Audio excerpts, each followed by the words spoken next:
Oh, welcome to another bonus episode of Danker Times, Danker Thoughts with your boy Angelo. And once again, I recorded a full episode and I still had lots of stuff I wanted to talk about, so I will maybe add a bit or two, but overall I think we got plenty to talk about here. So I'll start off with the big one first. I wanted to do my top favorite musicians from the last 10 or 11 years, since 2010.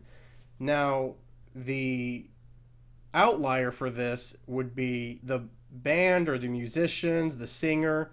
Their first album could not have been released earlier than 2010.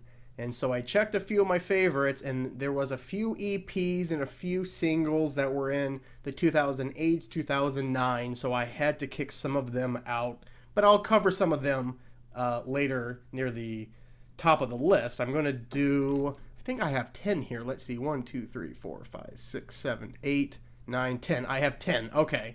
So maybe at number 2, I'll state which ones just missed the cut. So without any more ado, let's start off with number 10. So this is my 10th favorite band since they formed in 2014. Susto.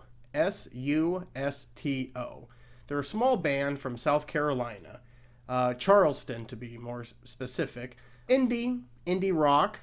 They have a little bit of Spanish and Cuban influence in their music. I think the singer is of Cuban descent, so he definitely has roots in the Cubanos. They have 3 albums out, and I've only listened to the first 2. The third one in 2019, I have not listened to it yet, so I have to catch up. The first one, a little hit and miss, but in my personal opinion, why they're on this list is because of their second album from 2017 called And I'm Fine Today. And once again, the band's name is Susto, Susto, and I would recommend the album And I'm Fine Today from 2017. So they're number 10.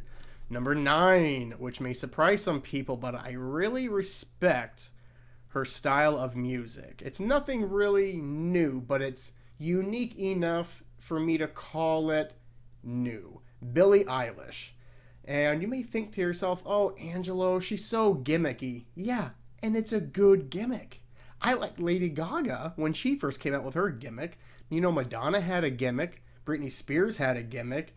Most female pop singers have a gimmick. And I gotta say, Billie Eilish, it's a refreshing gimmick. Kind of this goth, murder pop, murder rock, whatever they're calling it. I like how it's blending in goth and industrial rock kind of elements with kind of poppy choruses and whatnot. And I like her brother too. I'm drawing a blank on his name. And plus the fact, Phineas, that's right. Phineas is also pretty good. But wait a minute. Hold on a minute. This can't be true. Her full name is Billie Eilish Pirate Baird O'Connell. Oh my God. Some people shouldn't be allowed to name children, is all I'm saying. And I don't need to explain to you who Billie Eilish is. Unless you've been living under a fucking rock, you should know who she is. And so she shows up at number 9. Number 8, Bob Moses. Bob Moses is a Canadian electronic duo from Vancouver, British Columbia.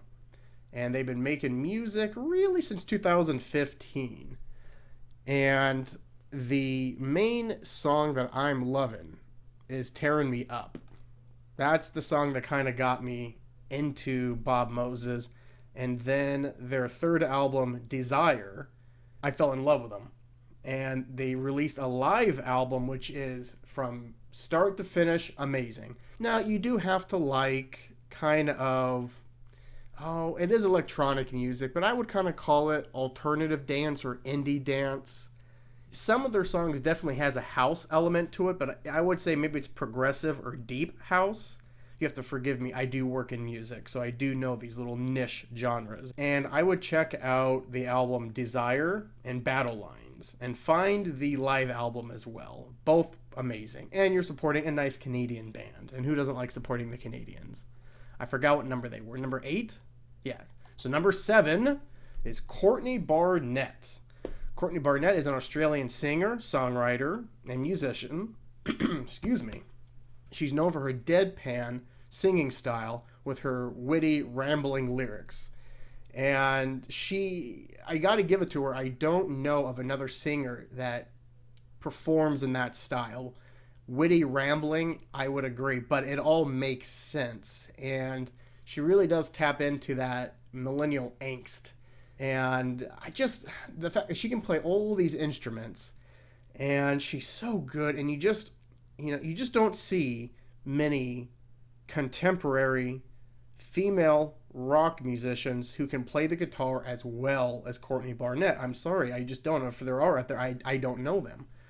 But she's an excellent guitar player, excellent songwriter, excellent musician all around. The album she did with Kurt Vile I really liked. It's kind of Americana, folksy rock. It's not for everybody.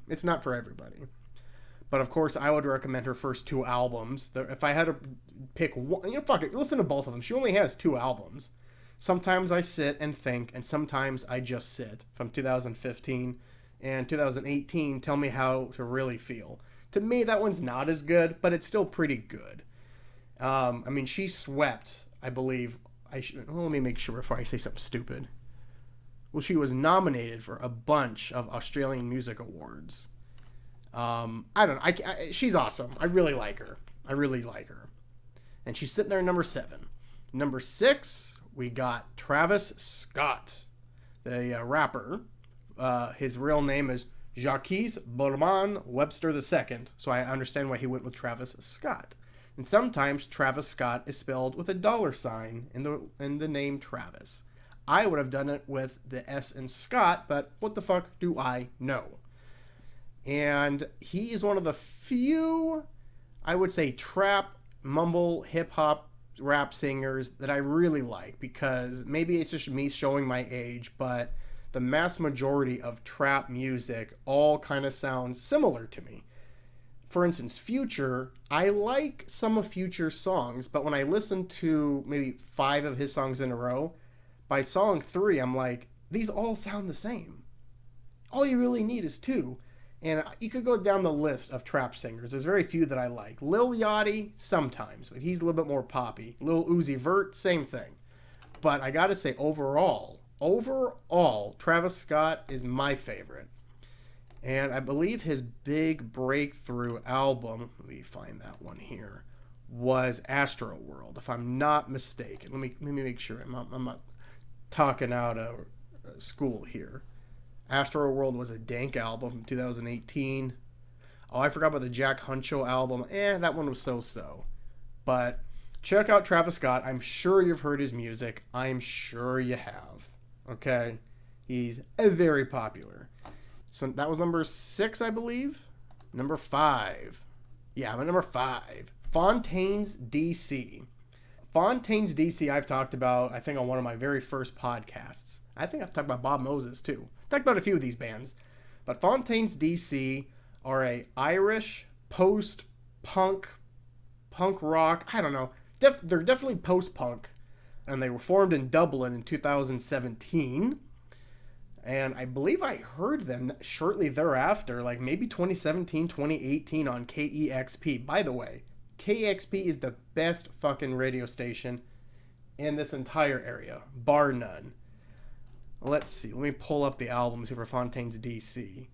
Doggerel was excellent from 2019. A Hero's Death was their latest one. Not as good as I wished it was, but it was still pretty damn good. And, oh man, Hurricane Laughter is an amazing song. Boys in the Better Land, that was the song that was introduced them to me. I mean, I feel like I'm fumbling over my words, so let me get a drink of water here.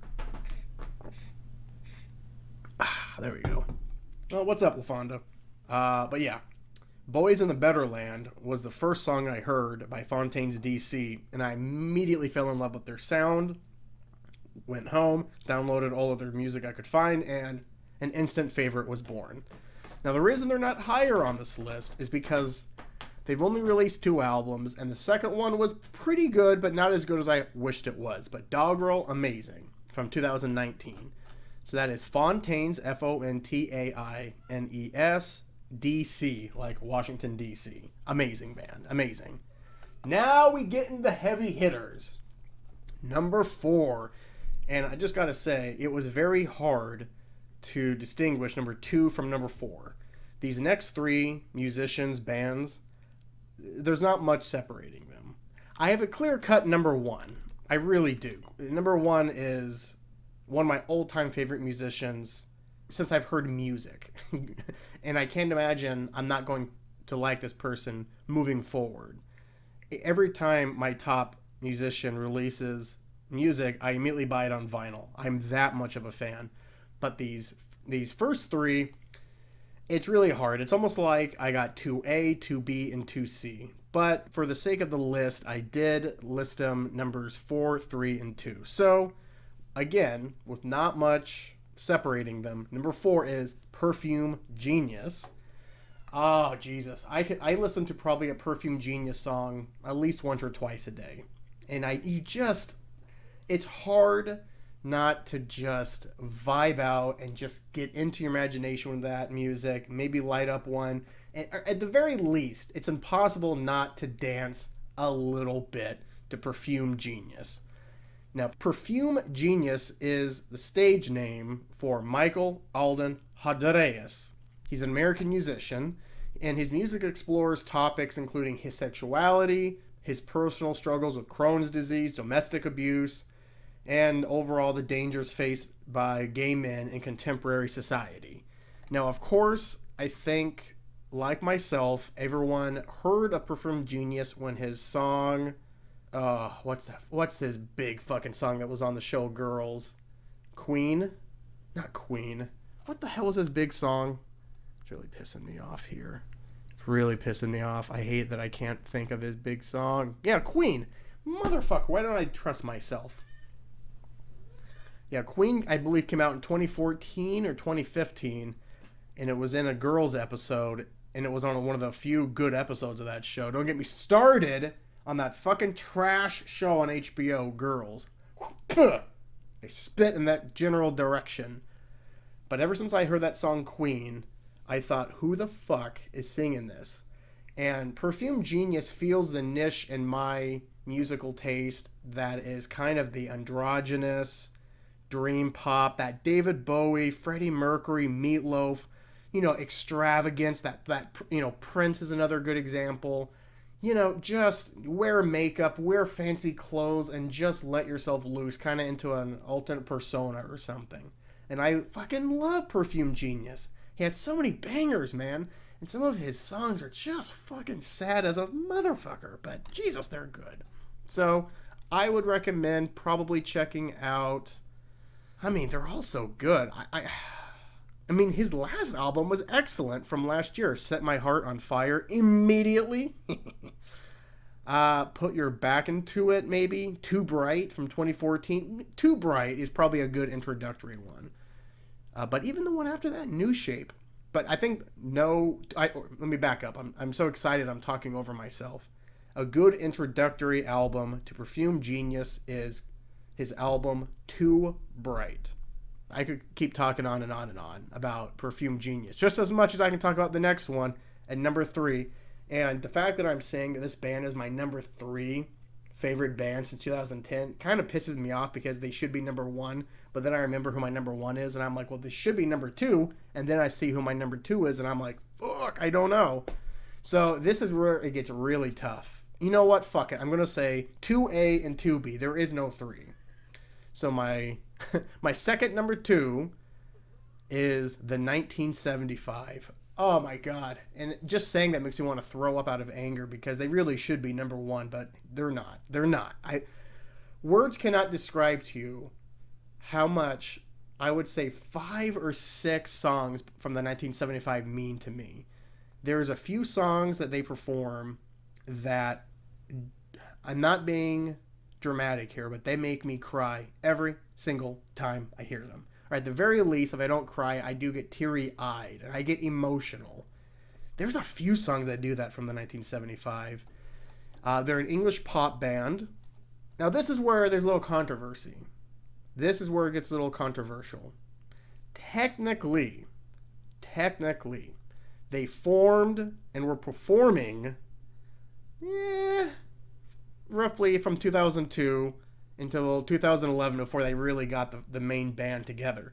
But here's where I think they make this list and they fit under the parameters. They did not release music until 2013. They were performing live from 2002 under a multitude of names. So that's why I really say, and I can sleep easy at night saying this, that they really did not become the 1975 and release music until 2012. So there you go. I don't want to hear any bitching about how the 1975 have been making music forever. Some of them have been making music longer than others, but anyway. They formed in Wilmslow, Cheshire. They're now based in Manchester.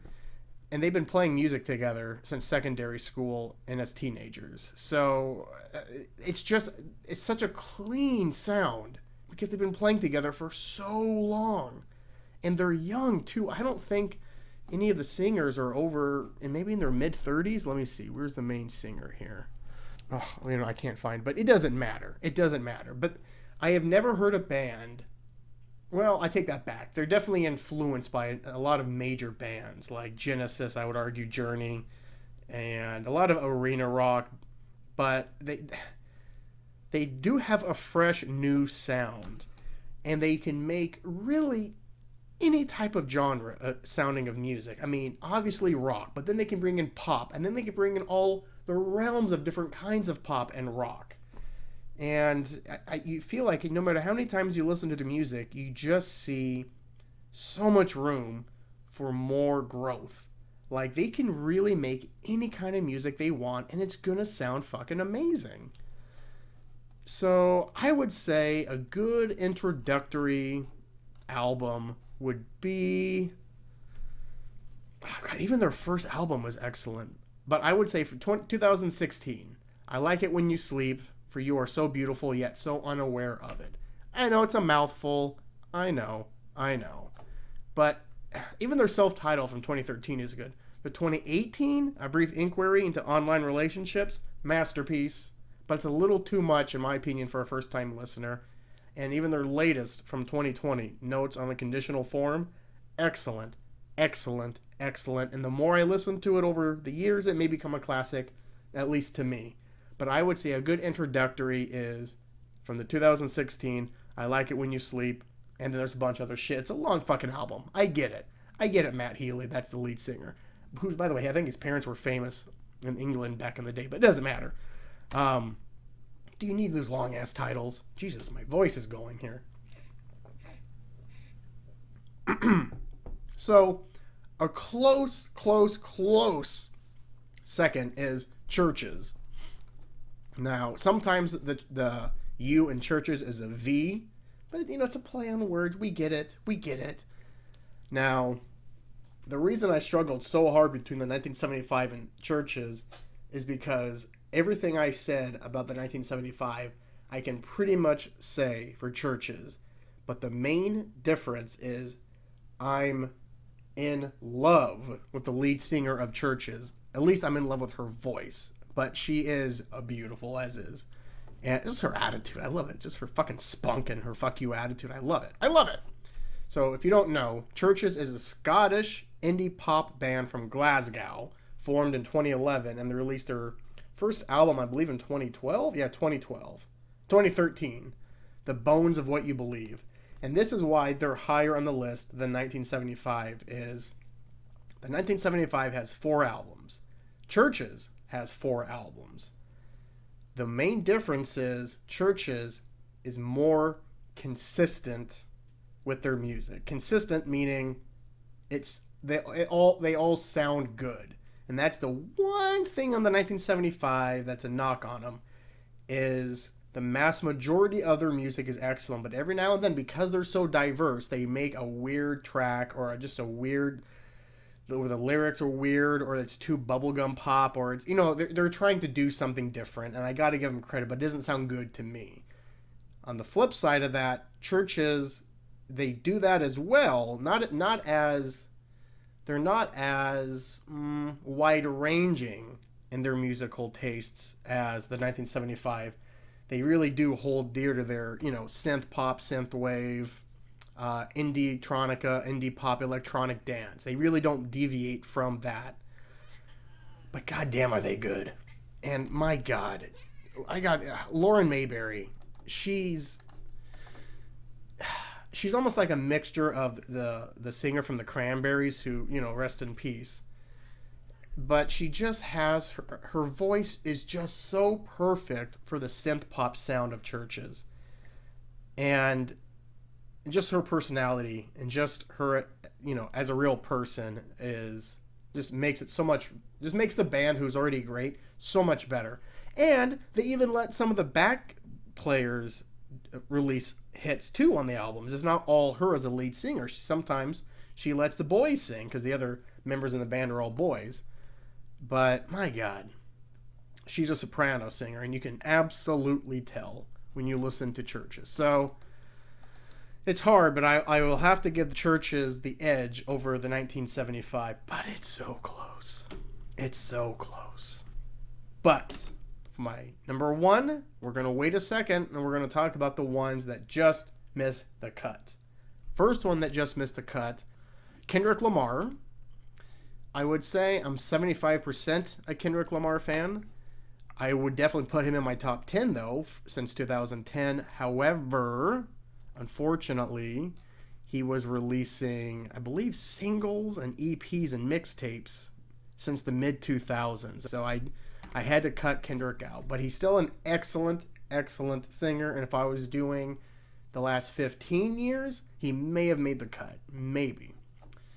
Mitch Murder.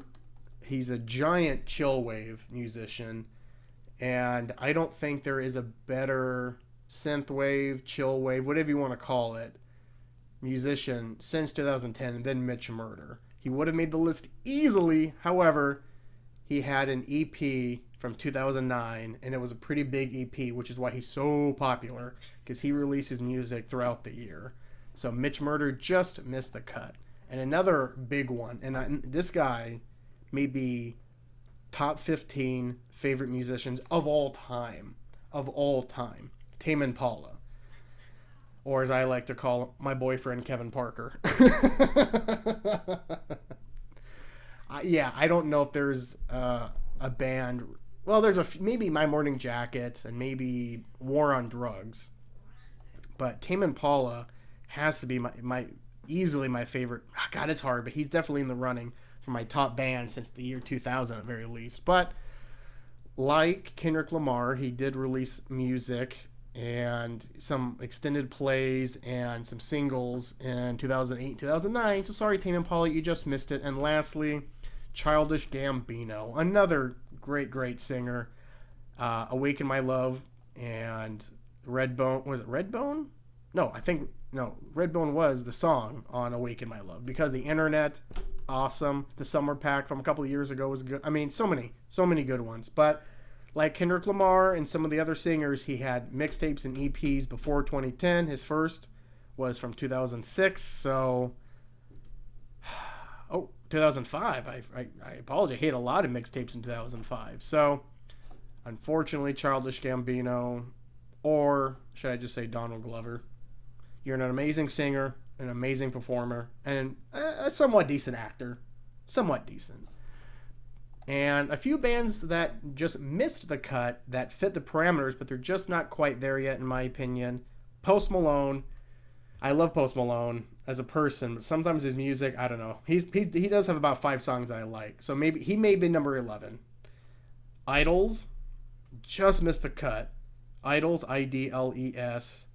And, there was a third. I had the page up here, and I clicked out of it on accident. Shit. Who was it? It doesn't matter. But my number one favorite musician since 2010 is, and honestly, it wasn't even close between Churches and the 1975 for this to be number one, Sturgill Simpson. Now, I know for my long time listeners, if you have awoken from a coma that some of those earlier podcasts probably put you in, I have talked a lot about Sturgill Simpson. He was born in Kentucky. He makes the best country Americana country rock, southern rock, outlaw country, bluegrass, country blues. And then he goes out and makes a hard rock album, a metal album. And he just released back-to-back bluegrass albums. The guy does everything. And he has such a cult following, and he has conspiracy theories around him. It's so awesome. Sturgill Simpson, to me, is a little bit like the outlaw rebel country of the Waylon Jennings, the, oh God, early Willie Nelson, you know, that group. I know there's some other quote-unquote rebel country singers out there these days, but I think some of it's for show. Chris Stapleton, I think he's a pretty good one, but I think every now and then he knows how to play ball, and he does what he has to do to win awards or get radio play. He's more willing to play the game. Sturgill Simpson is such an outlaw. He makes such grandiose performances about, you know, fucking the status quo. You know, it's a big thing about him. Like, he backs up what he sings about. And he's a veteran, and he's smart, and he's an amazing guitar player. I mean, you know, again, if I need to redo that gay list because, shit, I have to put Kevin Parker and Sturgill Simpson on that list because, woo, those boys are fine. So, yep, those are my favorite musicians that are new since 2010. You know, that last 11, 12 years. That list could always change, but I think the number one's always going to stay the constant, and I would argue it's going to be fucking hard to get any new musician to knock out the Churches or the 1975 out of that second top perch there. So feel free to reach out to me. Tell me if I missed any musicians. The only one that I think of that I may have snuck in was Post Malone instead of Susto. You know what? Post Malone may have gone even higher than Courtney Barnett now that I think about it, but you know what? No big deal. So yeah, I think we can move on to the last few topics here. I think we'll read a few journal entries and we'll call this bonus episode finished. A finite, as they say. It's pretty sad that in this country we have to literally pay people to go get a free vaccine.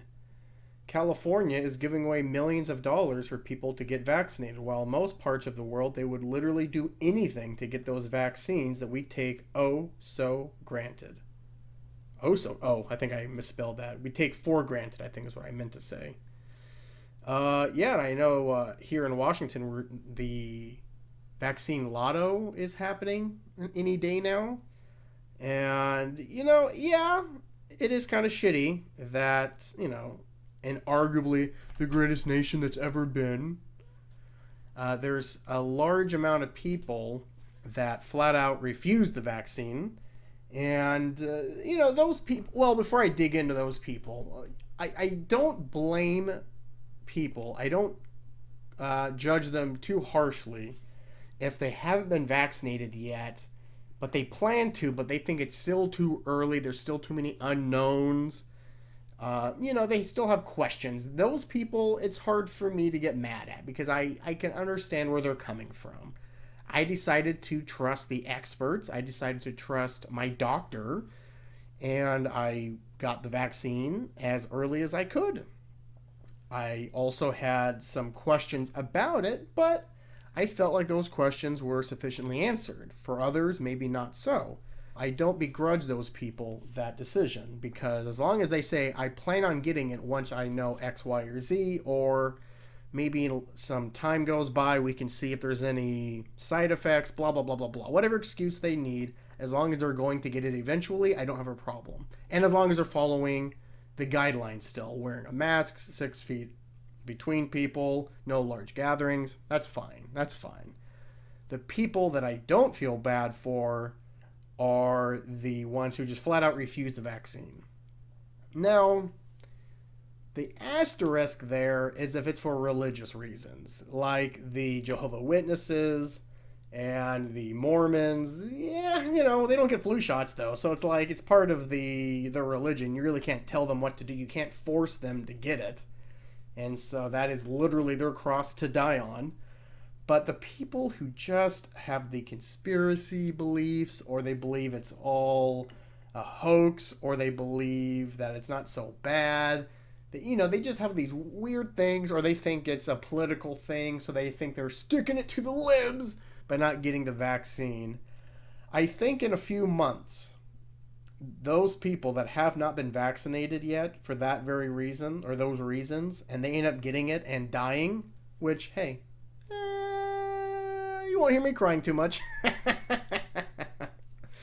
You won't see me sending condolences to those idiots.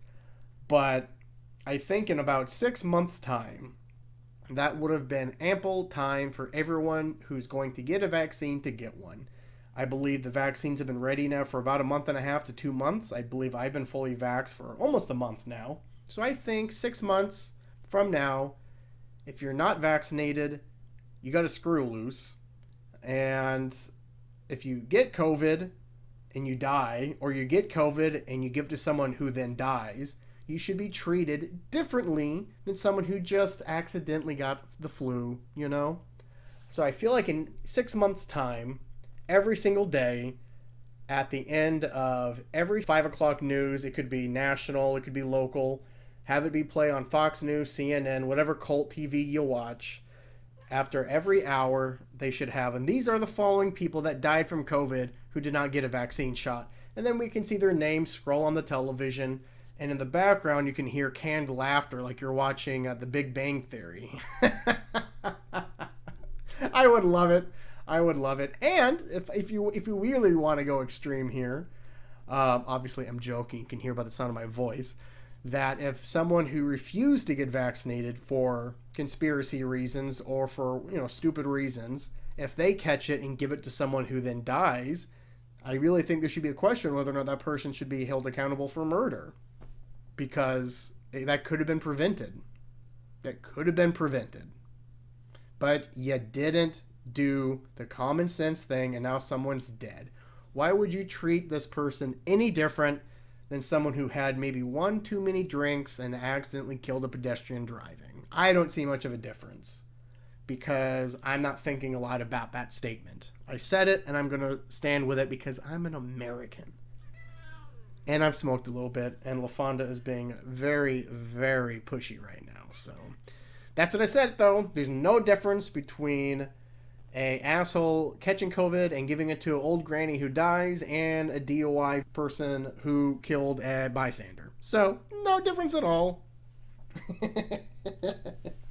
But yes, it is kind of shitty that we have to go to all these measures to give a free vaccine to people in this country, where there is so many places in the world who are just suffering from COVID. I mean, the last I checked, I think there's now 4 separate COVID strains. The UK, India, Brazil, and the 4th one was someplace else. And there's third world countries that are getting ravaged by this. And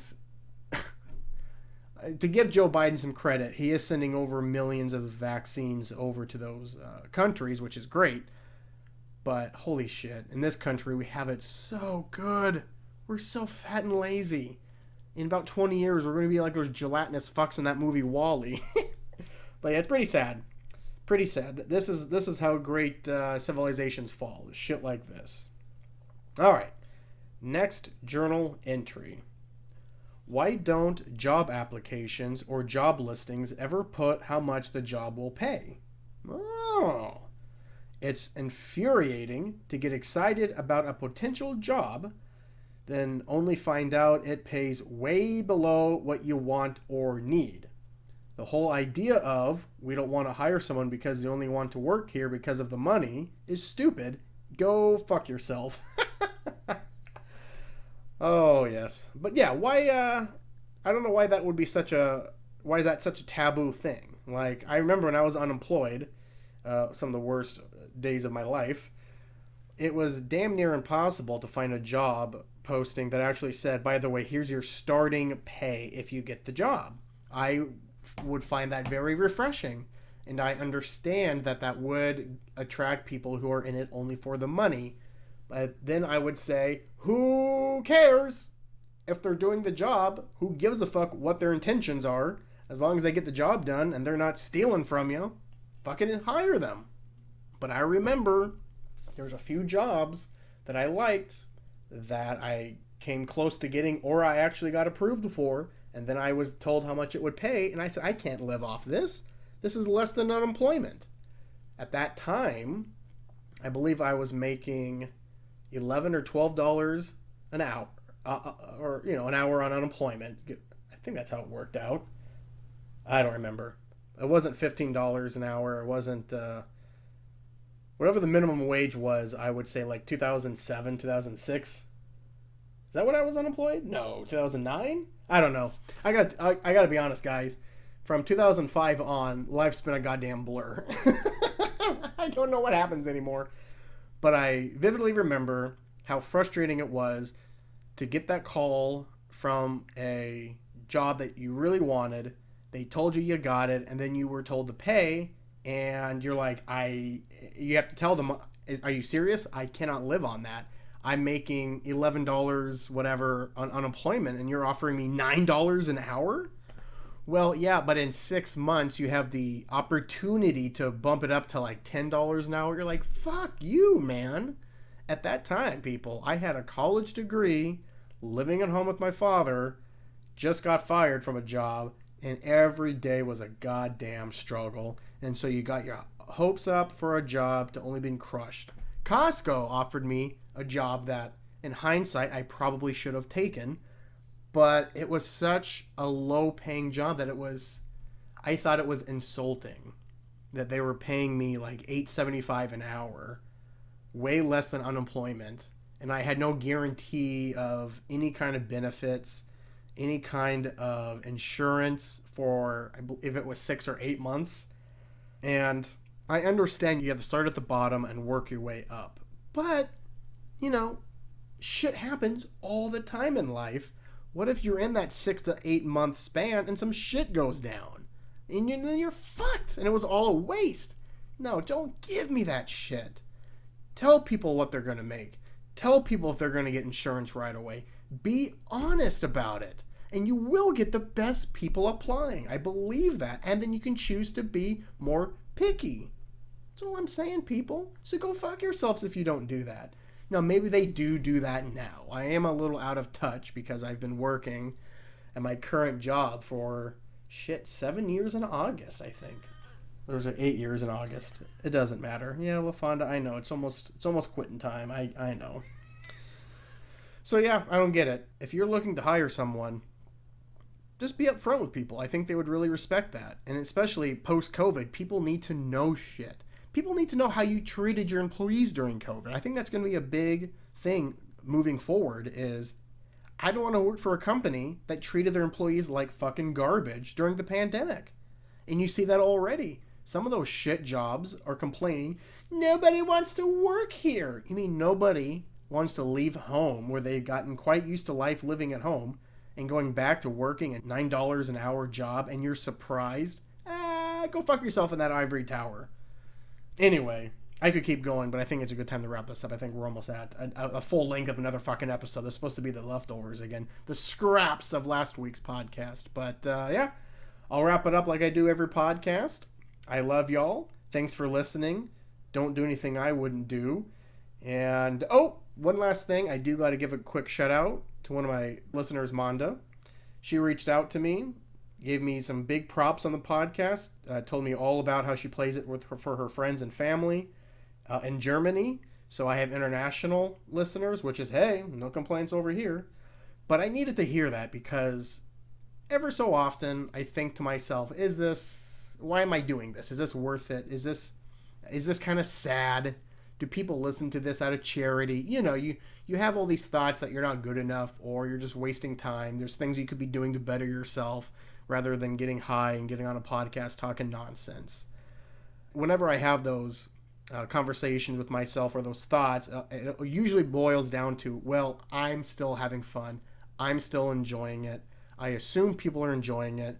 But, I kind of pushed away certain things about this podcast after I record it. Like, I don't ever look at comments. I don't ever look at listen counts, likes. I don't really look at that stuff because it makes me anxious, because I think if I don't look at it, it won't be bad, but it won't be good either. So I just am saying, you know what? I'm going to live in this imaginary world where everything is working out for me and I don't give a fuck about anything else.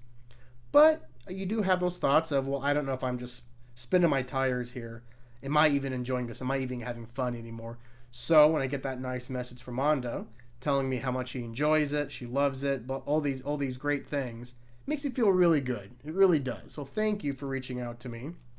And I actually looked at the listen counts today before I did this bonus episode, and yeah, listen counts are going up.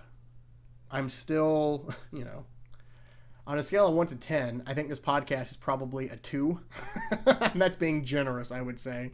So there's definitely room for improvement, but yeah, I'm having fun still, so I think that's great. So on that happy note, I love y'all, and I'll see you guys on the next episode.